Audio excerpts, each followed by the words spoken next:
दौरान नमाज तहज्जुद बावजह खाली पेट तहज्जुद गुजार तकबीर क़याम रुकू सजदे और जलसा इस्तराहत तशहुद और सलाम वगैरह में मुख्तलिफ जिस्मानी पोजीशन बनाता है, जिससे इंसानी जिस्म चुस्त व तवाना रहता है।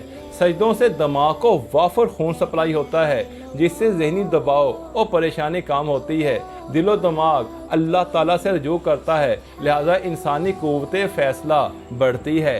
हालत सजदा में खून की नालियों का लचकदार होना बवासीर में फ़ायदेमंद होता है और मुदाफ़ाती निज़ाम में बेहतरी होती है। इस तरह दौरान सजदा में चेहरे की मसामों में खून की गर्दिश तेज़ होती है।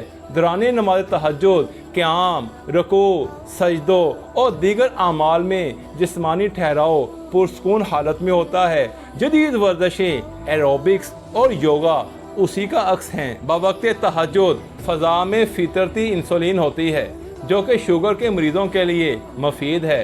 नमाज तहज्जुद के वक़्त उठने से जिस्म में जमा शुदा बलगम का खराज होता है और बोलो बराज बर वक़्त खारिज होते हैं। इस तरह गुर्दों पर बोझ नहीं पड़ता।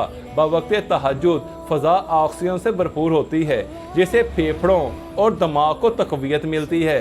रात को आहिस्ता अमल तनफ़ुस की वजह से हवा पेट में जमा हो जाती है और बवक्त तहज्जुद ताज़ा ऑक्सीजन को दाखिल और खारिज होने का मौका मिलता है। रुकू में कमर सीधी रखने से हड्डी के मसल्स मजबूत होते हैं, जबकि सजदों से पीठ कमर गर्दन के मसल्स मजबूत होते हैं। कोलेस्ट्रॉल यानी चर्बी जो कि शरियानों में तंगी पैदा करती है, बवजह खाली पेट नमाज और खुसूसन नमाज तहज्जुद की मुख्तलिफ पोजीशन से एतदाल पर आ जाती है। डॉक्टर ज़हीर राबे ने अपनी किताब अल इस्तिशफ़ा बिस्सलात में लिखा है कि अलल सुबह नमाज के वक़्त कार्टिज़ोन हार्मोन्स ऑफ एक्टिविटी हमारे जिस्म में एनर्जी और चुस्ती लाते हैं, जबकि नमाज इशा के बाद कार्टिज़ोन हार्मोन्स की मिकदार कम होती है और मेलाटोनिन हार्मोन एक्टिव होता है, जो कि जिस्म को रिलैक्स करके नींद लाता है।